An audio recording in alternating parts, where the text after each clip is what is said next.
solutions architect. So I'm involved in pre-sales with customers looking to deploy Microsoft's project and portfolio management tools, and I'm also engaged quite a bit with delivery and helping customers roll out those tools. So I'm involved in the early phases of design, planning, requirements gathering, and I work with our team of dedicated architects, developers, BI personnel, et cetera, to deliver the full solution to various customers that are looking to leverage Microsoft's project and portfolio management platform. What I'm going to talk about today are some best practices that I've learned through deployment of Project Server and Project Online. So Project Server is the on-premises portfolio and project management tool. Project Online is essentially the same application, but it's hosted by Microsoft in Office 365. So it's one of the Office 365 applications that you can leverage. Both give you pretty much identical capabilities. Both are full-fledged, as I've mentioned, project and portfolio management tools. So they give you schedule management, resource management, portfolio management, reporting capabilities, et cetera. And then there is the project client itself, which I'll also be speaking to a little bit in this webcast and telling you about some of the discoveries that I've made in using the project client and how to follow some best practices there as well. So what I've done in terms of sort of chunking this out into a couple different areas is I broke out some of the lessons learned into deployment, usability and features, and then some maintenance aspects. And, I'm not going to necessarily go through all the slides and then do a demo. I sort of have the demo interspersed with the topics as they come along. So without further ado, let me move to the deployment lessons learned that I found. And this one speaks primarily to either rolling out Project Server in an on-premises fashion or rolling out Project Online. So even though Microsoft might be hosting the actual platform for you, and you might not have to do deployment of servers, installation and configuration of SharePoint and prerequisites and things like that, there is, the overall concept of which features and which capabilities are you going to roll out within that platform and within, what type of time frame. This is a pretty common mistake that I see lots of customers making, and what they do is, they try to bite off a little bit more than they can chew in a reasonable amount of time here. So, you may or may not have heard the phrase boil the ocean before, but, essentially they're trying to do too much too soon. There are an awful lot of capabilities in Project Online and Project Server, and particularly if you're doing what we call a greenfield deployment, meaning you're not coming from another project and portfolio management platform. So you're not migrating over, let's say from Clarizen or PlanView or some other third-party tool there, but you're using, maybe a combination of things like Excel files, standalone project schedules, things like that, and this is your first foray into a full PPM, project portfolio management platform. So what we definitely recommend with any type of deployment is that you take a phased approach to this. So you can see the way I've just kind of given you some examples of features that you might release in a phased rollout.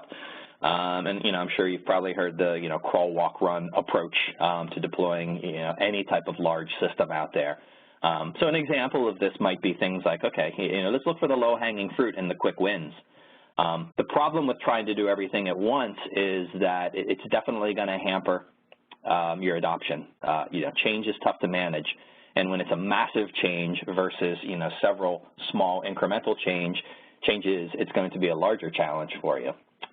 So an example of this might be let's make sure that our schedules, our templates, the way that we get the schedule plans loaded into the tool and managed, keep our schedules up to date, those types of processes, and getting folks on the project teams collaborating with one another. So leveraging some of the SharePoint capabilities that are underlying with Project Server and Project Online could be some good wins, in an early phase. And then later on, after we have good adoption on that, and we've captured some lessons learned maybe in that early phase and made some tweaks to the system, then it might be time to perhaps roll out some of the more advanced features like handling demand management and or ideation. So, how do we organize our proposals? So rather than just loading up blue sky ideas into the project environment and then trying to filter out and, cancel things that don't take flight or that don't get approved, how can we construct a good and meaningful demand management environment and an ideation environment? How do we leverage the resource management workflows? How do we do time reporting? So those could be some examples of things that could, perhaps occur in a later phase. And then eventually you'll be able to get to the really advanced pieces of the platform, which is leveraging portfolio analysis, program management. I see lots of folks that want to just sort of, take a shortcut and go directly to, arguably one of the most powerful features within the platform itself, which is portfolio analysis. But without realizing that, if the schedules are not accurate and if the resource management has not been set up properly, what they're going to get is, they're not going to get any meaningful information out of the portfolio analysis. So, as a quick example, let me go over to my demo environment here. And I will navigate into, so what are we looking at here? This is a Project Online landing page, Project Online environment. It does have our quick PMO toolset loaded, so some of these tiles and dashboards that you're seeing on the home page here are part of our quick PMO toolset. But when I speak to portfolio analysis is the capability within the tool itself. Doesn't rely on any third-party add-ons or anything. To prioritize your projects and to also handle your demand management. So if you've got proposed projects or you've got projects that you're thinking of doing and you want to analyze how they might impact your availability to launch, do we have enough resources to take on new projects? Those are some of the things that you can do with portfolio analysis. So to give you an example, I will just jump to a portfolio analysis that I already have set up in the tool here. And I'll point out some of the capabilities, keep it relatively high level. So there will be a dedicated webinar just specifically to performing portfolio analysis itself. This webinar, I'm going to keep pretty much everything at the 30,000-foot level, so it's not going to be a specific deep dive in any one technical area. But when I go into a portfolio analysis, essentially what I'm able to do, so I'll kind of describe as the screens are loading here, I'm able to pick the bucket of projects that I'm analyzing. So it could be every single one in the portfolio. It could be selected projects. And I'm able to rank those projects against each other. So I'm able to analyze what is the overall highest to lowest priority project based on some pretty complicated criteria. Okay, so it's not just, a matter of a PM picking high, medium, low as the priority for their projects. But usually these are based off of multiple what we call drivers in here. So multiple ranks or scores that you essentially grade each project against. And that will, in the end, spit out, what your overall prioritization of projects is within this particular analysis. But the more meaningful parts of this are some abilities to do some what-if scenarios and play around with some budgetary figures and also what-if analysis of the resource demands. Do we have enough resource to do all these projects that we're looking at here? So when I'm doing a portfolio analysis, what you'll generally see when you're analyzing either your cost constraints or your resource constraints is you'll notice here that I have a bucket of projects that are selected, okay, and a bucket of projects that are unselected. Okay. The projects that are unselected here are unselected because relative to whatever their prioritization is and their score is, they might be prohibitively expensive projects to do, or they might not give us as much value as we might in order to kind of accomplish what our optimal mix of projects is, if you will. So what we're looking at, we're trying to get as high on this is called an efficient frontier curve, as high as we can, given whatever type of budgetary constraints we put in. So obviously, setting up things like fields, setting up all the different budget measures that we have against projects, that's going to have to be something that's established early on and performed early on before you can just jump straight to doing a portfolio analysis. Similarly, If your resources, so in the Project Online tool, Project Server, you have the concept of a resource pool, so a centralized pool of resources that could be utilized for project work. And if they're not constructed properly with regards to their working schedule, their actual availability for project work, their rates, things like that, then again, you're going to get misleading information back out when you do things like perform a portfolio analysis or something like this. So if I navigate over to the resource analysis, what you'll see on the resource analysis when the screen loads is you'll see something similar. You'll see a breakdown of projects that are classified as selected. So this is the tool telling me that you have enough resources in the resource pool to handle the projects that are in this collection, okay?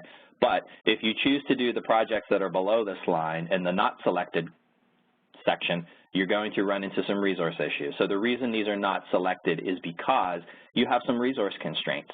So these might be, well, these are definitely competing for some of the same resources that your more preferable projects, either your higher priority or your less expensive projects that are up in the selected mix. They're competing for the same resources, and at the end of the day, there's only so many projects you can do with the resources that you have defined in your resource pool. So again, if they're not defined properly, this would give you misleading information. Either A, it might be telling you that you can't do certain projects that you actually do have enough, enough bandwidth to handle. But again, if the resource pool isn't configured properly, it's not going to be able to make that decision properly for you either. So again, this is just kind of a classic example of people wanting to utilize one of these very, very, very powerful features of the tool, but it's generally something that you want to sort of, move towards rather than try to unleash right at the beginning of a deployment. So again, first lesson learned, in getting people onto Project Online or Project Server is, take that crawl, walk, run approach. Don't try to boil the ocean with your deployment. Okay. Moving on into a second area here then, when it comes to usability and general features. So get a little bit more specific now with certain areas within the tool. But one of the things I found that was, causing lots of issues with different customers out there was their, either their inability or their lack of knowledge in keeping their Project Professional client up to date. So the Project Professional client, that's the client software that's typically used by your project managers. Not everybody needs the Project Professional client that interacts with a Project Online environment. If you are a resource working on projects, so if you're a BA, a developer, a tester, QA person, something like that, but you're not managing the project schedule and you're not managing any of the project details, you're simply performing some of the work on the project, you would not need Project Professional. Similarly, if you're an executive that views a portfolio report every so often, and views some other dashboards and reports every so often, but again, does not get involved in managing project schedules in any level of detail, or managing any of the resource management workflows, that type of person would also not need Project Pro. But again, project managers, and in the newer versions, the resource managers that take part in some of the resource request workflows, those are the types of folks that need the Project Professional client. And there's a couple reasons you want to keep this up to date. One of which is if you're on Project Online, so Microsoft is hosting the project application for you, you actually have to have your project client upgraded to Project 2016 or Project for Office 365, which is at the 2016 version. You have until June 30th of 2017 to do so. Otherwise, users that are still running the old version of Microsoft Project, so if they're running 2013, they're not going to be able to use that to connect to Project Online environment. So if they try to edit a schedule, edit a project in the Project Professional client, they're going to be unable to do so if they haven't upgraded. So there's an obvious reason. Now, if you have an on-premises project server, what you typically want to do there is match versions. So in other words, if you're running Project Server 2013, then you can stay with the Project 2013 version. But if you're rolling out Project Server 2016, then again, you're going to want to match that version with 2016. Okay. A couple other reasons that it's a good idea to keep your Project Professional client up to date is that Microsoft does frequently unleash new features in Project Professional. So let me give you an example of a few new features that are in Project 16 that don't exist in previous versions of Microsoft Project. So I'm launching Project Professional, and I am going to navigate to a project that I have stored in Project Online.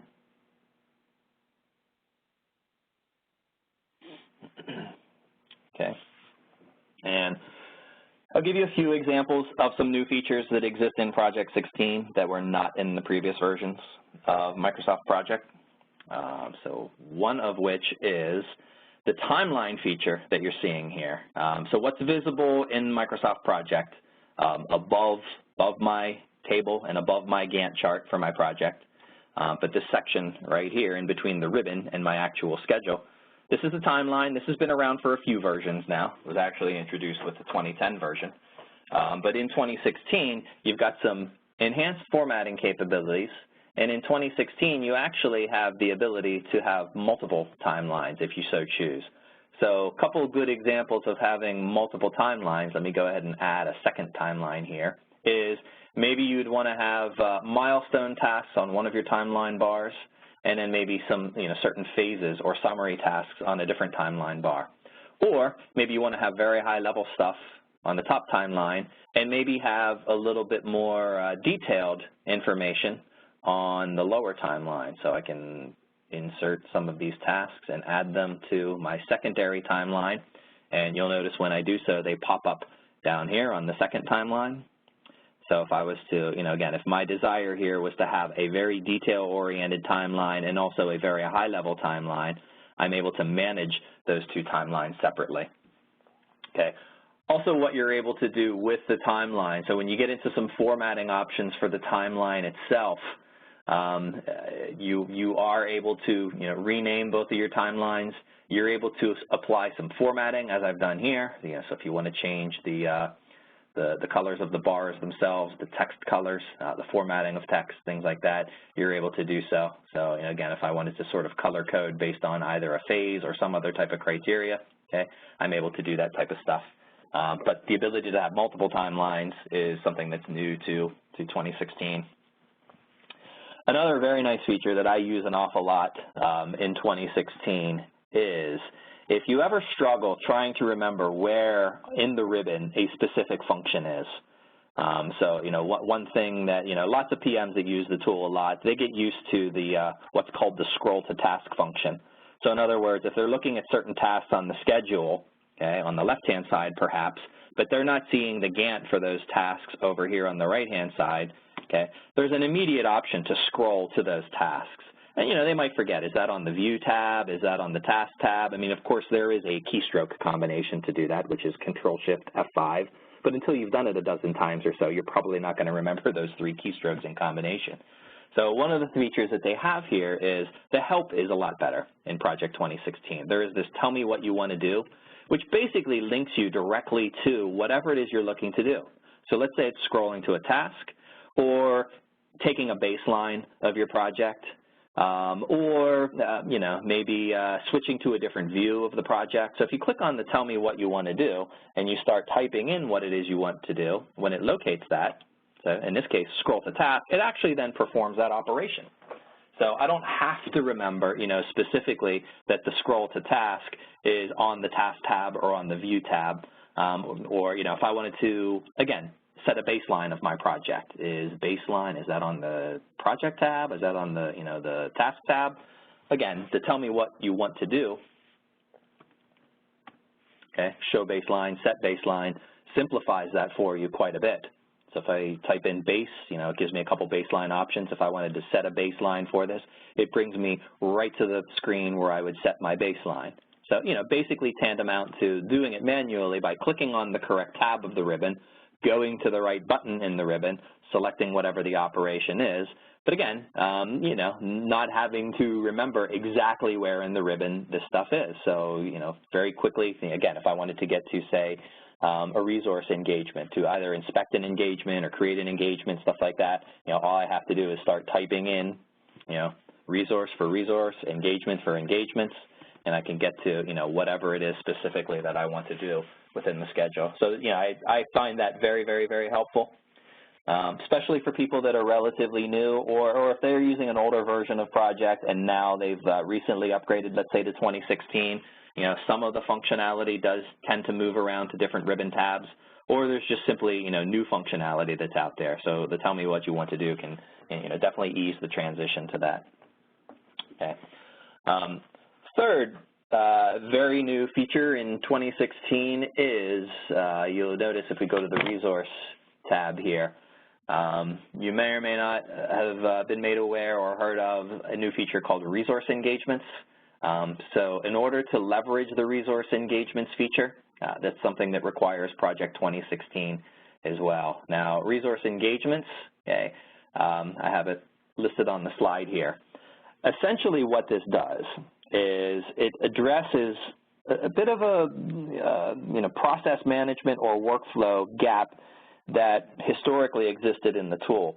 So before resource engagements came along, unless you got very detailed with your permissions and you created some custom permissions in the tool, there wasn't really a way to enforce a system where project managers would quote-unquote request resources, which a resource manager would then approve, and then the project manager could assign work to them.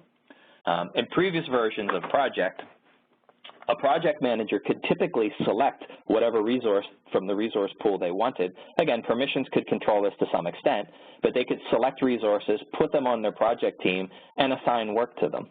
And, multiple project managers or even the same project manager using the same resource across multiple projects, a lot of times that could create issues. So the project manager might get the same resource on a couple different projects, and now the resource is showing that there's an over-allocation on them. There's more work assigned to that resource than what that resource is typically able to handle in a given period of time, a day, week, whatever. So what the resource engagement feature does, what it brings to the table, is it allows you to create a process whereby the PMs, again, can quote-unquote request the resources. The resource managers then would get a notification that a certain type of resource has been requested. So maybe the project manager needs developers or they need BAs or whatever type of resource is needed. The resource managers can then go into the tool, perform the functionality that's necessary, like for instance, look at among the different resources or types of resources that have been requested, who has the most availability within the time frame that's being requested. So resource managers can come into, take part in the overall process here, and they can have a say in which resources actually do, in fact, get added to the project team, and which resources, are the best resources for whatever it is the project manager is looking to accomplish within their schedule. Okay. Now, this is a bit of a sea change in the way things were done in the past. So, before you just turn on the resource engagement features, one of the things you're going to want to do is test resource engagement against whatever your current resource management requirements are and against what your current workflows are. So, see if it's going to be a good match or a good fit for how your organization currently handles the staffing of projects and the assignment of work to various resources within a project. So how you would test that, I'll speak to that a little bit later. Also, again, this is not going to be a specific deep dive in resource engagements themselves, so there will be a webinar that specifically does a deep dive into resource engagements. But again, let me just peel back a couple layers and try to show you exactly what I'm talking about here. So again, if I navigate over, I'm going to open a different project for this.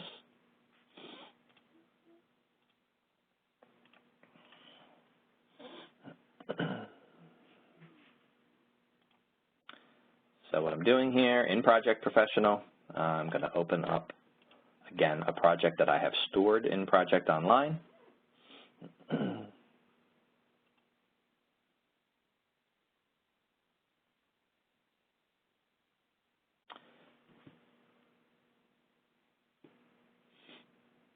And I'll give you a very quick glimpse of how you can create an engagement request. So scenario here would be that I'm managing this project.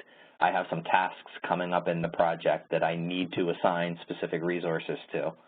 I might know, which resources can do the work, but I might not know exactly what their availability is in the time frame that I need them. So in a scenario like that, I would create an engagement request. It would route to the resource manager, and then the resource managers could take part in that decision and determine who best matches my needs. Okay, and this is actually interesting. So when I open this up, this is letting me know here that some of the resource engagements that I've previously created, they've been committed to my project. So project managers, if they've submitted engagements in the past that have gotten approved, they'll get a little update. So it'll be, it'll be very visible, very in their face if the resource manager has processed some of those. Okay. So what I'm going to do is I'm going to go ahead and I'm going to check this project out so I can edit it. I'm also going to click this View Engagements button. Okay. And it brings me over to a resource plan screen here. Okay, where I can see, okay, which of my engagements have been approved. Okay, so as I scroll down the list here, okay, I can see several resources for which I've created an engagement. So you'll notice that there's a little note on those. So that's an engagement that I created previously. And you're also able to see the engagement status. So some of these are still in a proposed stage, so they have not been actioned or approved. Okay, and then I get down one below and I can see that one has actually been committed. So I can tell here, based on what I had submitted in the past, which of those resource engagements, have been actioned, have been approved, and are now able to have work assigned to me in my project. Okay. What I'm also able to do, so if I go into the Add Resources and Build Team from Enterprise, okay. So I'm still able to use as a project manager, the tools that I've had in the past for staffing my project. So again, if I know that I'm going to need, generically speaking, I'm going to need a developer on my project, I can add a developer to the team.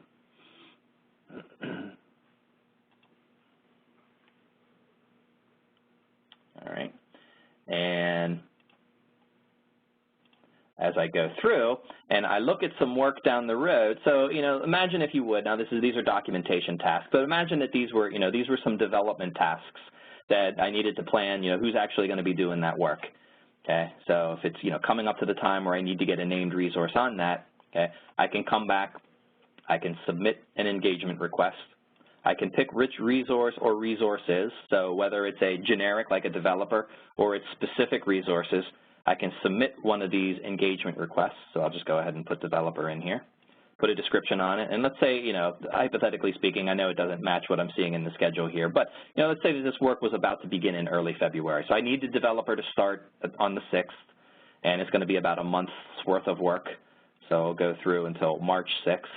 And I can either put in roughly the amount of hours that I'm going to need the resource for, or I can put units. So if it's roughly 50% of a full-time equivalent, 100%, 75%, I can either create my engagement request by units or I can create it by work.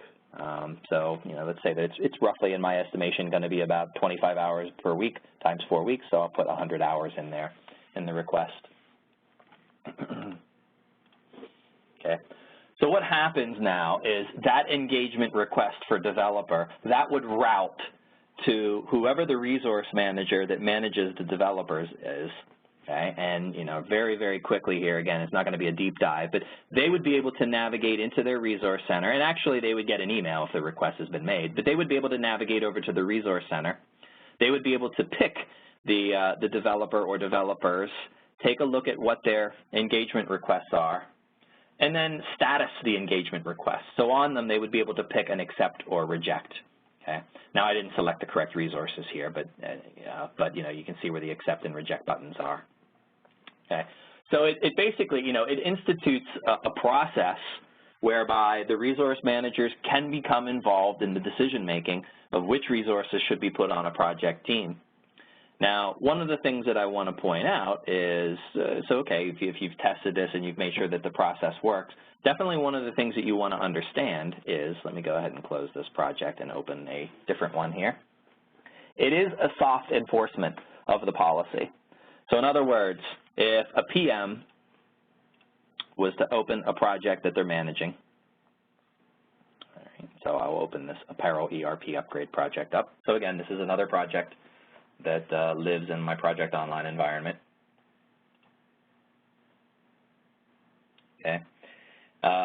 was to, basically go about the exact same process that they used to use in the past, which was they just simply add resources to their team, and then once they're on the team, they create assignments for them.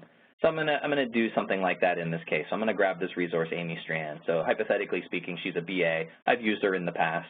I'm gonna go ahead and put Amy on my project team, okay? And I'm gonna come down to, some analyst tasks maybe that don't have a resource assigned to them, okay? And I'm gonna put her on those tasks. So if I locate one of these, actually I'll use this PMO task here. So what I want you to do is kind of note the before and after over here in this indicators column, all right? So if I swap the PMO, I said analyst, but okay, imagine that was an analyst task. If I swap that out and I put Amy on this task, who I've just added to the project team without going through that engagement process, okay? If I do that, the system allows me to do that, but it does give me a special kind of indicator over here. So it's basically telling you that the assignment that you've made on this task needs an engagement. So there's a very visual indicator here. If you do add resources to your project, and those resources are set up in a manner where they have to have engagements approved for them, okay, the PMs will know that proceeding with that, you're kind of running the risk of not meeting these dates here. So until I actually put in that engagement request, and the ability to use Amy comes back in an approval for me, I'm sort of at risk on having her assign these tasks in the schedule. So it is a soft enforcement of that, and the setting doesn't really, doesn't specifically state what's kind of going on behind the scenes here, but every resource in the resource pool now has a setting that controls whether or not they require approval in order to be added to a project team. So again, if I bounce back over to the resource pool here, I'll show you exactly where that setting is, and I'll even use Amy Strand as the resource. Okay, so if I select a resource in the resource pool, I go into edit this resource. 11 months ago or a year ago or so, this field didn't exist, but when they started adding this feature into Project Online, and of course you need Project Pro to fully work with this feature, this new field became apparent here. So resource requires approval for all project assignments. So with this checkbox checked, what it basically means is if you add this resource to your project team without using the engagements flow, you're kind of doing so at your own peril. This resource is supposed to be approved for all project work. So again, the tool will let you do that, but what's probably going to happen is, that resource is not available during that time. The resource manager has no idea that they've been requested. So you're sort of going outside the bounds of what visibility the resource manager has. And what's ultimately going to happen is, Amy is going to report to the PM that I can't do that work. I mean, it has to go through my resource manager. It has to be approved. So, there is a whole new process, and there's new capabilities in the tool to manage that, but it is, in fact, a soft enforcement, so just keep that in mind.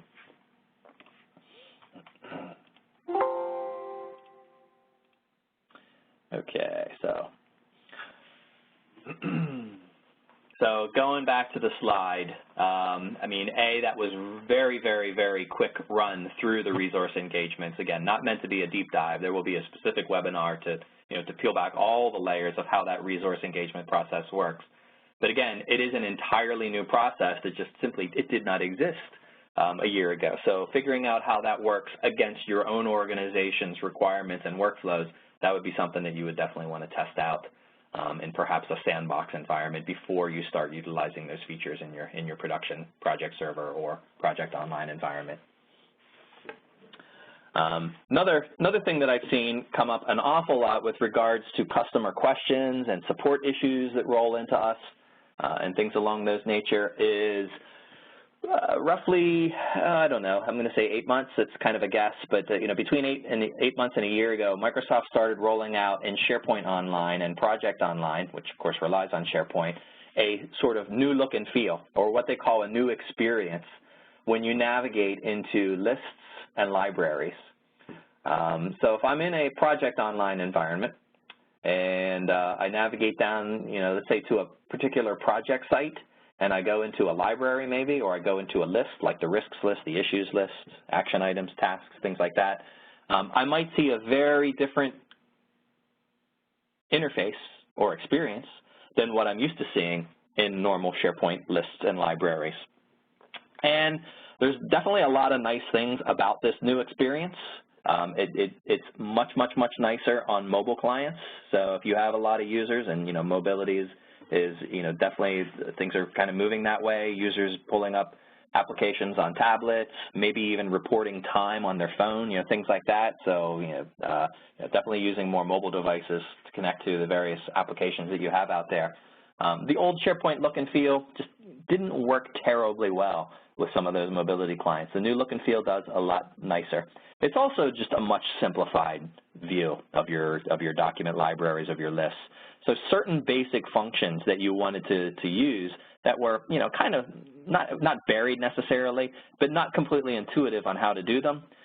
They made a lot of efforts to, try to improve the intuition and make it a lot more user-friendly to figure out where those things are. So let me navigate to an environment that has the new look and feel turned on, but then I want to show you and tell you that there are some caveats there too. So there are some things that you might be using currently that the new experience does not play well with. So I'll also share a link with you of where you can kind of compare and contrast what features are available in the new experience and what features are not. So let me navigate back to my environment.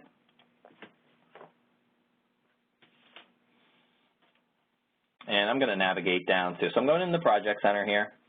And the way I have the Project Center views set up here is I can see the projects based upon who owns them. So they're grouped by the project owner. So I can see all the projects that I own right here. Okay, I've got some indicators for them, various things. I'm going to go specifically to the project site for the software development project that I have. And I'm going to take a look in the documents library that I have in that project site. So, imagine if you would that users need to collaborate on maybe the project charter or maybe a kickoff presentation, for stakeholders. Or, eventually as you're working on the project, things like meeting minutes, lessons learned, documentation, stuff like that, the appropriate location for most of those types of artifacts would be on the project site. So I'm going to navigate down to the project site. I'm going to click this little folder icon, which will take me there. And once I get there, I'm going to navigate into the documents library on this project site. So I have a hyperlink over here in the quick launch. I'm going to click on this. Okay. And if you're very familiar with using SharePoint, whether it's going into a document library or going into a list, you'll definitely recognize a change here if you haven't seen this new experience yet. And another giveaway is if you're in a list or library that the new experience has been enabled on, if you look in the lower left-hand portion of the screen, you'll have a little link to return to classic SharePoint. Now, before you do that, so if you're sort of like a creature of comfort, you don't like change, you don't like learning new processes, things like that, there definitely are some nice features that go along with this new experience. So, a couple things. If you like to apply things like filters on the columns that are in here, that capability is still there. But you get some, neat drop-down options here. So the way that you sort them is a little bit more intuitive. So instead of just saying, sort ascending or sort descending, okay, it's going to take into consideration what type of data is in that column in a lot of cases. So, do the no to yes, do the yes to no. So every value in this column is either a yes or a no choice. Or you can still, apply filters, or you can immediately do a grouping, by the values that are in that. Okay, so your ability, to slice and dice data on the columns that are in here, okay, that's definitely there. Adding columns to a list or a library. So in the past, if I wanted to add a new column, any kind of additional metadata that I want to capture on the documents in this library, if I wanted to do that, I'd have to go in the ribbon, I'd have to click List, and then Settings, or Library, and then Settings, and then go on the Settings page and add a new column. In the new look and feel, it makes it painfully easy. Just click on the plus symbol, pick the type of column that I want to add. Now, this is still permission controlled. So if I'm a user that just has read-only access in this library, then of course I can't create a new column. But provided that I have the permissions to do this, click on the plus symbol. Okay, select the type of column that you want to add. Okay, and I'm just going to say, okay, what's the software category? All right. So now I've got a new column in the list. So as people edit the metadata on these, okay, they can put in some details on what software category is. So, if I hit the ellipsis, okay, and I come down here and, take a look at all the different options we have here. Okay, one of them is to pull up the properties of this document. That will expose the metadata for this. Okay, and in here, so here's my software category. So I could say, just put SQL in on that. Okay. Click, it saves that, and I'm going to just click on the documents link here to go back to the document library. Okay. Now, one thing you'll notice, so everything's kind of pros and cons here. So double-edged sword. It was very easy to add a column, but once I have added that column, it doesn't necessarily add it to the default view. So, there definitely are some things you're going to have to get used to with this new experience.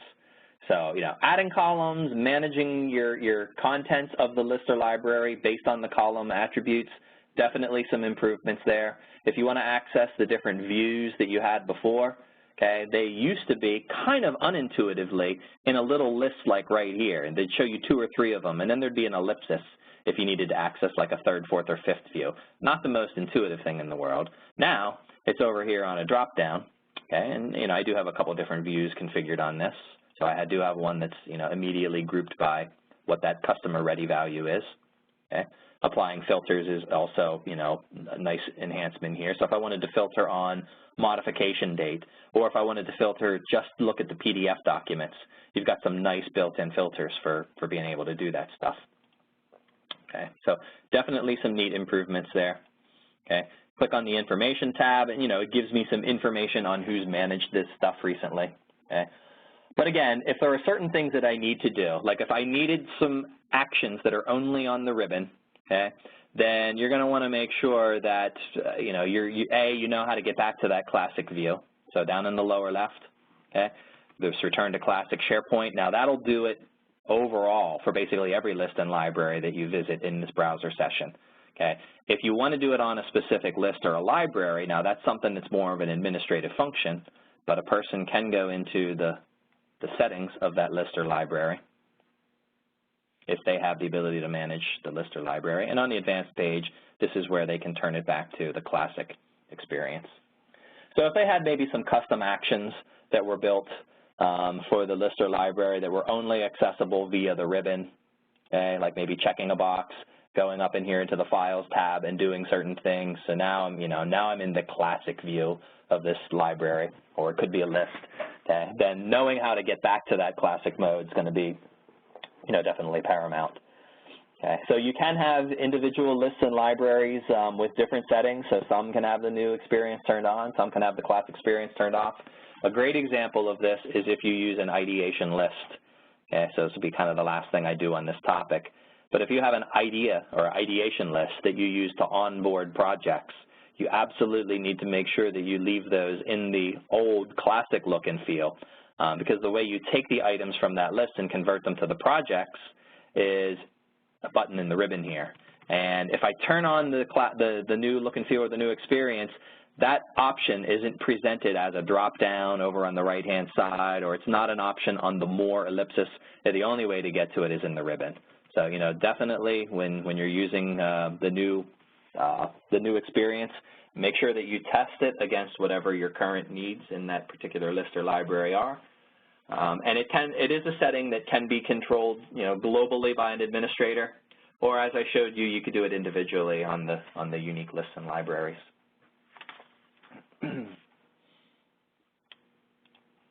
Okay. So going back to the slide. So the last lesson learned category I have, which doesn't really have any demo to it, but is definitely a very important lesson learned that we found through working through a lot of different customer engagements, is there's definitely some maintenance things that you're going to want to consider, particularly if you are utilizing Project Online. So if you have Project Server on premises, well, then your servers are also on premises. The SQL server, the SharePoint servers, the project server, everything is on premises. You have complete control over how you back your systems up, when you back them up, things like that. So, your recovery and your maintenance is completely controlled by you. All the systems are on your premises, so you can run whatever software for backup and maintenance you want. Okay. If you go with Project Online, a couple things. One, you are allowed to have multiple PWA instances. So if you wanted to have a quote-unquote dev environment and maybe a QA environment and a production environment, you're able to do that. There is an upper limit, but it's a limit beyond what most people would ever consume. So if memory serves, I believe it's 99 instances at a maximum, depending on the type of Office 365 subscription you're under. But you can have more instances than you would ever use of PWA in Project Online. But if you do provision multiple instances for, let's say, like a QA environment and a production environment, Microsoft doesn't actually provide you tools to move the content between those environments.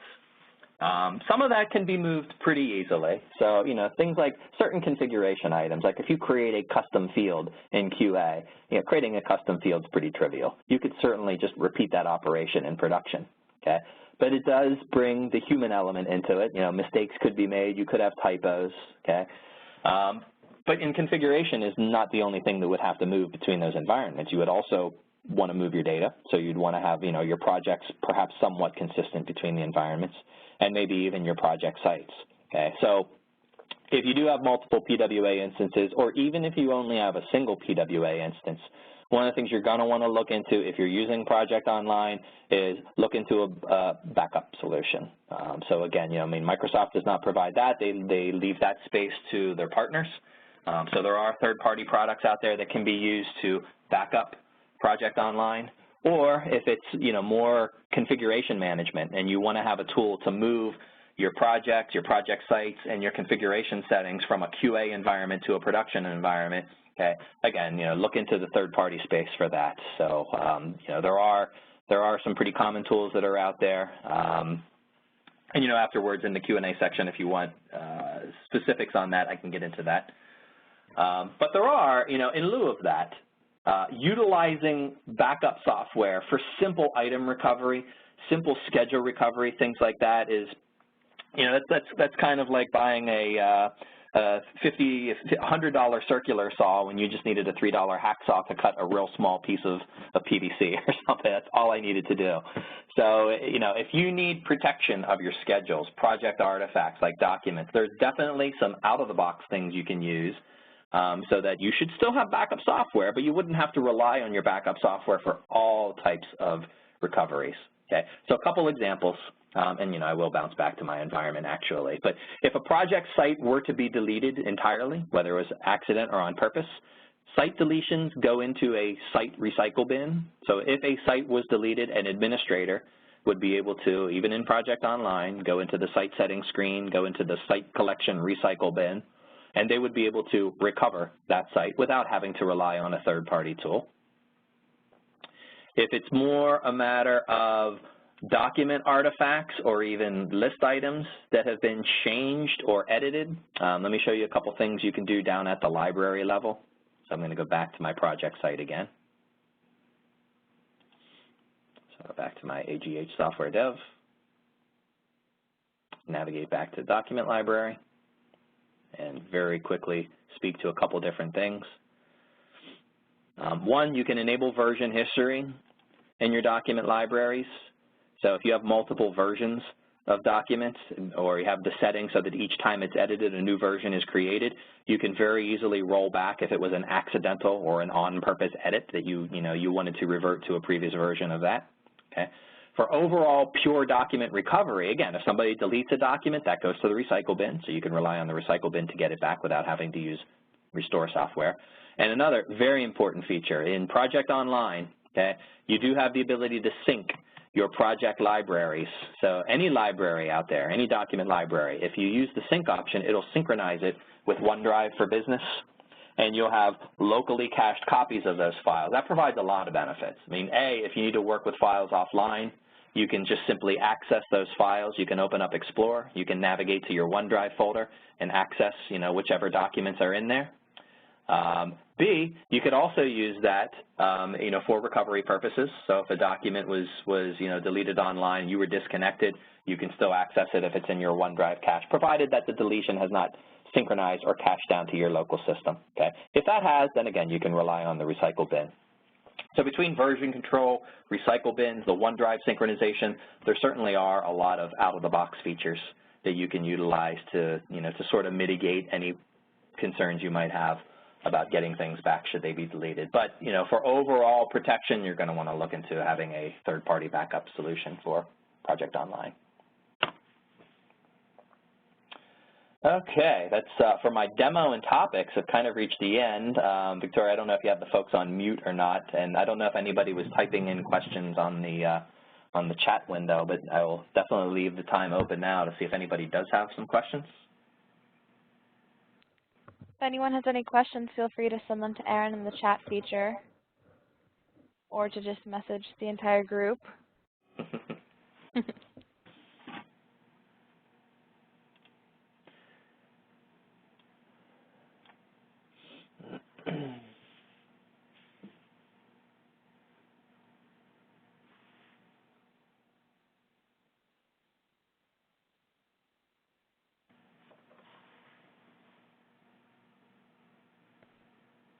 So Victoria, you said this will be this is recorded, but the recording will be shared somehow, so they could get to it if they wanted to. Is that correct? Yeah, that's correct. So it is being recorded right now, and after this has been concluded, it would be sent out in the next 24 hours. Great. Great. Okay, so if there are any questions, I'd just like to thank you all for joining our 2016 Project Lessons Learned webcast. Please feel free to connect with us on our social media pages. We're active on LinkedIn, Facebook, and Twitter, and you can learn more about the solutions we offer that can drive our business.